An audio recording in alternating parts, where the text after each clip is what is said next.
Back again. Another episode of A Muslim and an Atheist. Break bread. What you saying, Pop? I'm good, man. I'm good. Yeah, man. I'm on my jollies. As usual. Now, usually it's right, but this time I'm actually taking a break. So, I'm going to Portugal. Yeah, so I was looking at Portugal and I come across this video about Muslims being expelled, or no Muslims being in Portugal. Or there was a time where there were no Muslims being in Portugal. So I was like, rah, let me have a look at this. Because I don't know if this was a common thing around the world, to be honest. Was it? Or I don't know if you know anything on it. What was a common thing? Like Muslims being expelled. Yeah, like as in governments coming in and saying like, nah, you gotta go. Or... I think what you'll find, this is part of what they call the Inquisition. So the Inquisition Spain. That was Spanish Inquisition, isn't it? It was both. Spain and Portugal were entwined. Okay. So it'll be interesting to find out what was going on at the time and how this came about. So we're going to do a video called The Expulsion of Muslims from Portugal. Let's take a look. A renowned architect who has designated the task to renovate and remodel the Convento de Graça into a fine hotel. You and your team stumble upon a Moorish city, cobbled streets, and more than a dozen foundation of homes from Arab Portugal from more than 700 years ago. The Muslim rule over Portugal is a part of Portuguese history that is often not spoken of. Muslims from North Africa sailed across the seas in the 8th century and took control of Portugal and Spain, the Iberian Peninsula, to expand. So is this where we talk about the Moors? I think this is, yeah, possibly. Because I know the Moors ruled Spain for a long time. So I'm going to assume that when he says North Africa, he's talking about the Moors. You'll find history use lots of different words to describe groups of black people at various points. Yeah. The Umayyad dynasty. This region was known as Al-Andalus and prospered under the Umayyads. The Islamic influence on Portugal is hard to overlook. The Muslims reinvigorated agriculture and irrigation, and farmlands thrived. Unfortunately, the craving for power and control forced many splits among the Muslim leadership of the Iberian Peninsula. The strength of the Muslim rule began to dwindle, coinciding with the growth and spread of the Christian Crusaders, who were slowly but surely taking over territories under their control. The Catholic kings of Spain supported the Crusaders, and by the mid-13th century, the Muslim rule in Portugal ended with the capture of the southern provinces. Most of the Muslims fled, save a few who were permitted to stay in segregated Muslim neighborhoods across various cities. The religious tolerance heightened at the end of the 15th century, when Portuguese King Manuel I enacted harsh and drastic measures on the Muslims and Jews. Convert to Christianity, leave the kingdom, or face the death penalty. That being said, the Christian monarchs were ruthless in their conquests and portrayed their real intent in these endeavors, that is, to establish Portugal and Spain as the sole Christian nations. Muslim communities in Portugal were well integrated into the society and were not viewed as a threat by the monarch. It was more a question of national identity and the construction of the Muslims as the other population in Europe. Some historians believe that the Moorish Muslim rulers in Portugal are no more foreign than the Christian kings who ruled Portugal from Northern Europe. They say it is an absolute injustice of history to deny the existence and influence of the Muslims on Portuguese history. As they say, Muslims are not foreigners. They are a part of our history and identity. In recent years, there's been a renewal in Portugal's Arab legacy. Portuguese scholars and public authorities have made a general move to reassess the influence of Arab rule. In Portuguese history textbooks, the Moors are portrayed as the enemy, the other. This was a direct result of the national dictatorial leadership that ruled over Portugal until 1974. However, since the late 90s, there has been an effort to change this perception and show the Islamic heritage as something positive. Portugal's best-known example of Islamic architecture is in the small southeastern town of Murtola, where the slender columns and the outline of a mirabeau in the parish church recall the elegant white building was once a mosque. Although the physical remains are few, the intangible influence of those centuries of Moorish rule is evident. The Arabs had marked their identity in the region with Moorish architecture, cuisine, agriculture, and even language. Oxala, pronounced Oshala, a commonly used term, is a direct descendant of a term we Muslims commonly use, Insha'Allah, means God willing. An expert in the field, Adalberto Alves, once opined, if by magic we were able to wipe out our Arab legacy from Portugal today, our ethnic, cultural, physical, and human landscape would be completely different. We would be blondes instead of dark heads. We'd stop speaking the Arabized Latin we call Portuguese. We'd lose thousands of words from our dictionary. And what would we call our villages and towns? He says, the influence of the Muslims on Portugal ranges from poetry and language to music, carpet weaving and pastries, to minaret-shaped chimneys. The Spanish and the Portuguese were great explorers and voyagers. But would they have been able to, in fact, conquer lands without Arab influence? The Christian... Just quickly, just watching this now. Nothing's really changed, has it? Like the human, like just the way people behave. When it comes to power, conquest, it's always divide and conquer. It's divide. Find those who, I don't want to say like outliers or marginalized. Create conflict within the common man. And then you'll be able to get power in it. It's kind of like the same way they tried to get like, what's it called? They got people to vote no to Brexit, to leave.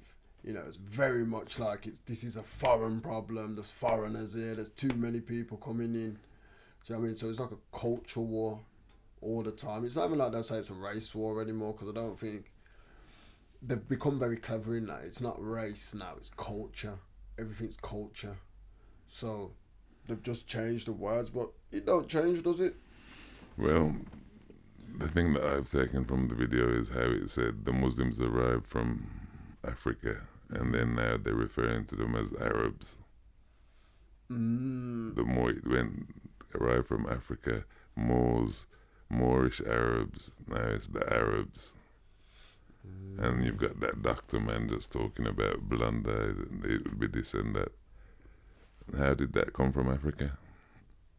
No, that's what he's saying, isn't it? So he's saying if the Moors never came, they wouldn't be dark. They wouldn't have like dark skin in it. They'd be blonde with blue eyes, is what he was saying. But you are right. So weren't the Moors speaking African, not Arabic? So where does the language thing come? Like he's saying, like the Arabic language come into it? Well, the Moors were Muslims, so they would have spoke Arabic. Not necessarily, but you know, again, living in Spain, I'm gonna guess they had a similar language to the other people who lived there. But the people who have come in is the Crusaders and it, who were coming from all over the world, like mercenaries, but you know, England and everywhere else. So I'm not sure it would have been Arabic. It would have been spoken, but not like the common. They're living in Spain, so I guess everybody spoke Spanish.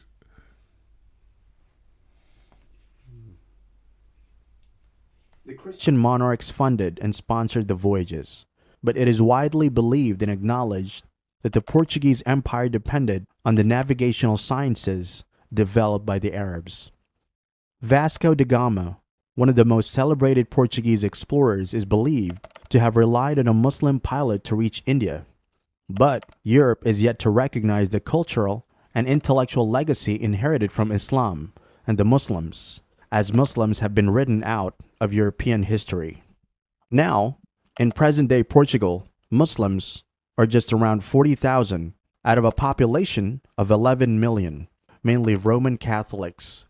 Many are Portuguese citizens of Indian origin from the Portuguese colonies of Mozambique and Guinea-Bissau, who moved to Lisbon after the colonies gained independence from Portuguese rule. These are newer migrants seeking economic opportunities from Pakistan, Bangladesh, and Morocco. The Sunni presence is more dominant than the Shia in Lisbon. The Central Mosque of Lisbon is the main mosque of the Portuguese Muslim community. The Muslim community in Portugal is gradually expanding. With the COVID pandemic easing and Portugal expecting more tourists, the food industry has diversified into accommodating more halal food options. Around 5 years ago, it was uncommon, expensive, and difficult to find halal food. Now Muslims are offered certified halal products in stores and restaurants nationwide. Importers have started importing halal meat to cater to the growing population of Arabs and Muslims that visit Portugal as tourists or to cater to those who call it home. Many migrants seeking asylum in European nations in the modern world are pleasantly surprised by the Arabized versions of the Portuguese vocabulary, which is a source of comfort and proves that Muslim and Islamic influence on the country is much more than the eye perceives. In the 21st century, Portugal passed a law offering citizenship to Jews expelled during the Crusades. Muslim and Islamic scholars opine that the same law is applied to Muslims, but has not been enforced yet. There are many Muslims in northern Africa who believe they have roots in Al-Andalus, Portugal being a part of it. They have stories passed on from generation to generation of their ancestors and roots, but to their disadvantage, they do not possess any documentary evidence to prove their Portuguese ancestry. The Muslim Iberian families quickly assimilated with the Muslim Windrush generation business going on there, isn't it? Funny you should mention that. What? Because they went to Jamaica, some of the people expelled from Portugal and Spain, innit? Yeah.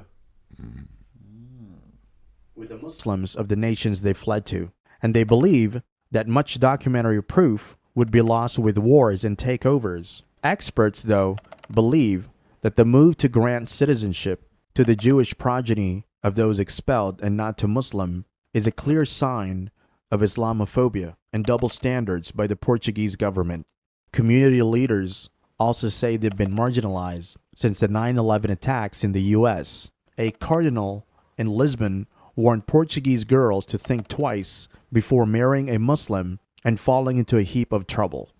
A point to note, though, is that most of the Portugal Muslims are well integrated, middle class, native Portuguese speakers, which means they aren't migrants, and thereby Portugal has avoided the usual tension present in other nations that see a large influx of migrant workers from Islamic countries.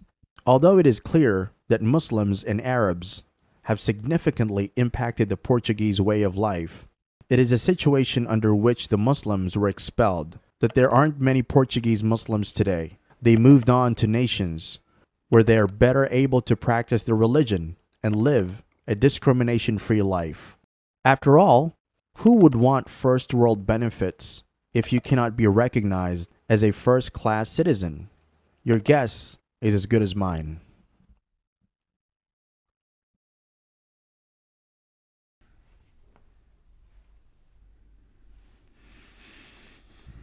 Okay, so like I said earlier in the video, man, it's just things don't really change. they say, you know, the more knowledgeable we are, the more we learn from our mistakes, innit? Though they say if you look at your history, it's the way you don't repeat it. But that's obviously like a falsehood. It's like a false saying. It's like there's a few things that I could relate that to, but why? I can understand why they expelled the Muslims, because that's just conquering, and that was a time of where people are being conquered, but then things are still going on today. That's what's crazy. It's not like this is like, oh yeah, that's the 15th century, so That's all right. And we could be talking about many different religions here. Like, you've got it in, is it Tibet? Where I think it's happening there with the Buddhists and the Muslims are getting exterminated. You've had it in what is it? The Balkans, was it Kosovo? Croatia, same thing, innit? It's cleansing. What's the word I'm looking for? Ethnic cleansing. Ethnic cleansing going on there. China, going on in China as well now. And even in Africa. Africa, there's places where it's happening as well. Where's it happening in Africa? I got asked these questions every time someone says that. What is happening in Africa? I can't remember, but I did read something the other day about there was a school that was attacked. I can't remember if it was a Muslim school that was attacked or Muslims who attacked a school, but either way, I'm saying that religion on a whole, I'm not even talking about Muslims, I'm talking about there's always this divide and conquer thing. So it's one of the things that always gets me with religions. It's that it is just so divisive, or it's used as such a divisive weapon. I like that version better. What, the second? I don't think anything is religion. It's all political, and the need to conquer and govern somebody else.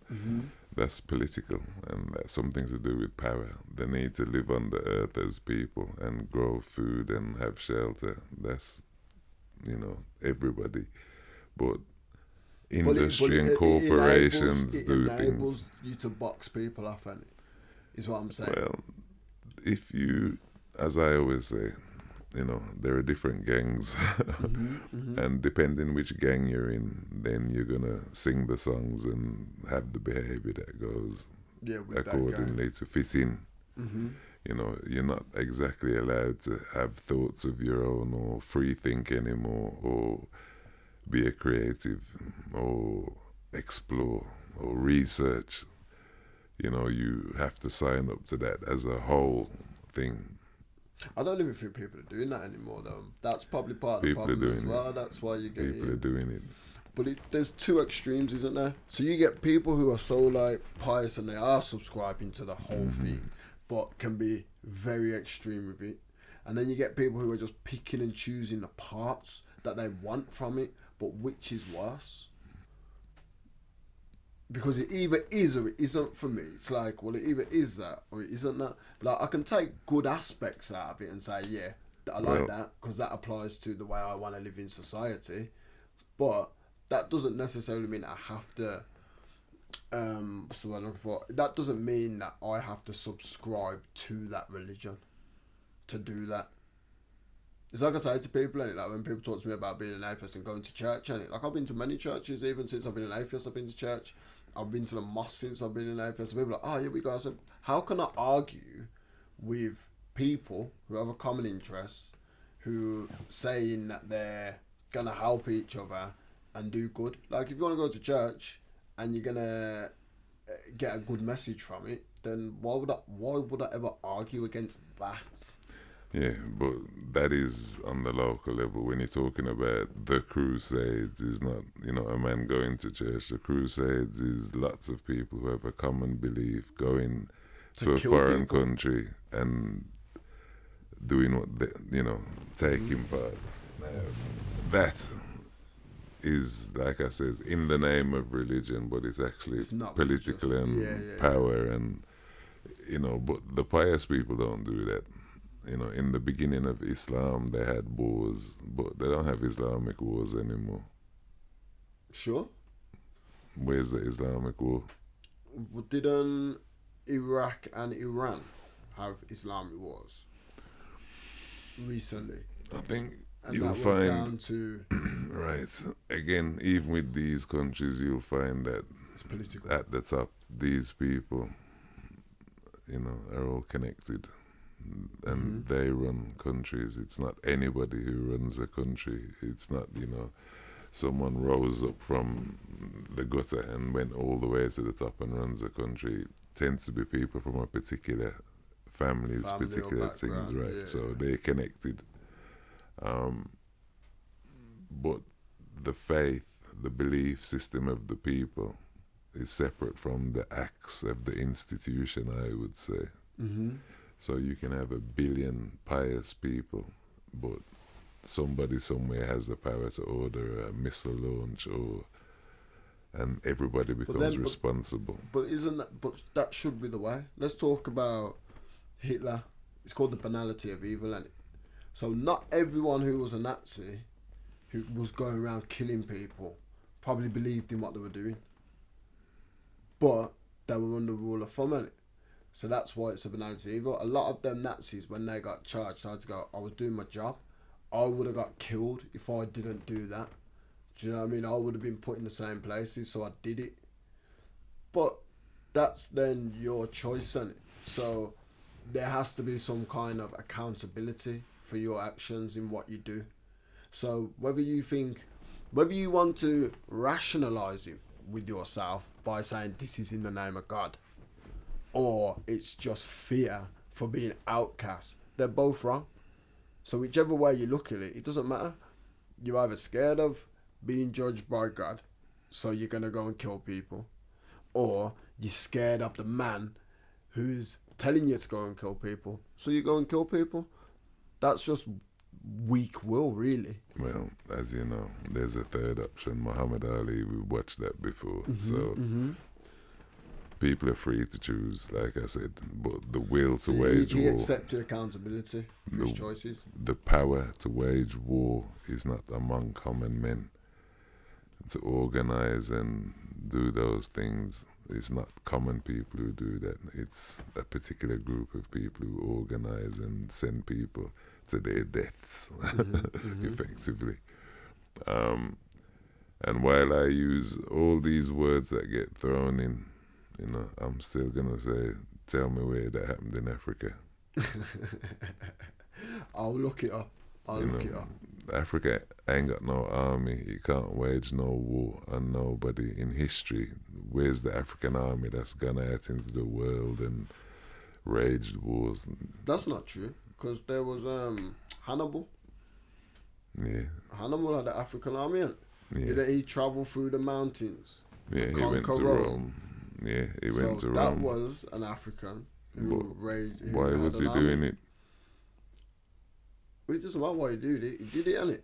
So that's what I'm saying. Africa. It's not. Did they have the ability to do it? I said Africa doesn't wage war on people. It doesn't. It wages war on itself, though. See, we're talking about Africa. Africa's a continent, and Africa's not a country. So I could easily say, well, Egypt's been to war with Jordan in the past. Egypt's been to war with Ethiopia in the past. And who runs Egypt? Okay, true. Fair point. I'll take your point. But this is what I'm saying, innit? So we can pick small parts. I'm sure there's gonna have been wars inside Africa. Well, there's a war in Ethiopia been going on for a while. What about in case Somalia? You didn't know. Well, there's a war in Ethiopia. You don't know about that war? No. There's a war been going on. Ethiopia? No. Ethiopia. Amid the other ethnic tensions, but that's not them going out somewhere else and doing their thing. Conquering other land. Yeah, basically. They're just sorting out their house among them. You understand? If the Crusaders had stayed and sorted out Europe, they wouldn't have murdered all those people. Yeah. But they didn't. They went and they took everything, plundered knowledge, information, brought it back to Europe, and that was called the Enlightenment, when Europe changed because of all the stuff that they'd plundered through war. But, it's political. It's not common people. And the religion, like I said, or the belief system of people is normally about their individual relationship with God. In terms of someone having power over billions of people and saying, I'm doing it in the name of, that's, are you responsible for the decisions that King Charles makes as a citizenship right here right now? Yeah, of course not. So King Charles can make any decision he wants and is in the name of the British people. That's the reason why someone like me is like, I could never join the army, because I'll just be sitting there thinking, oh, but it depends if you like to question things or not. Some people don't; they just like to follow. So me, I want to be like, they'll be going, yeah, Aaron, you gotta go to war. We're sending you over. I'll be like, what for? Why am I going over there? If someone's coming here, then yeah, man, I'm up for it. Well, if you join up, when you put your name on the dotted line, you signed up for that, because there is no in between. You know, soldier means war. There ain't no, I'm gonna kind of be. You know, if you're a boxer and you sign up to be a boxer, they put you in a championship fight. You can't go in there and think, oh, well, I only wanted to shadow box. Like, religion's the same, and it's wishy-washy. It's like, what, you religious? Yeah, kinda, sort of. Now I'm spiritual. Or yeah, no, you what are you? Like, and I get that. Everyone says that now. Are you religious? Nah, I have a personal relationship with God. Well, what does that mean? So basically, all these things that you've subscribed to, or not subscribed to, should I say, you've just took them out of what you're reading and what you believe in. You've just made up your own kind of one-man religion. No, I just think there's so much information going around, it's hard to discern, and sometimes it's got to go around in the tumbler for a while until you actually embed and make a decision about what you're going to do. But that doesn't mean don't receive any information. So, for example, when we were growing up in church, it was only read this book, only this, only think that, Whereas outside the church, there was a whole world that was changing, that 18th century style just wasn't working in the 80s anymore, but the church didn't change to keep up with the time. Culturally, like in that time, there was massive changes going on. Yeah. Alright then, so, good video again, informative.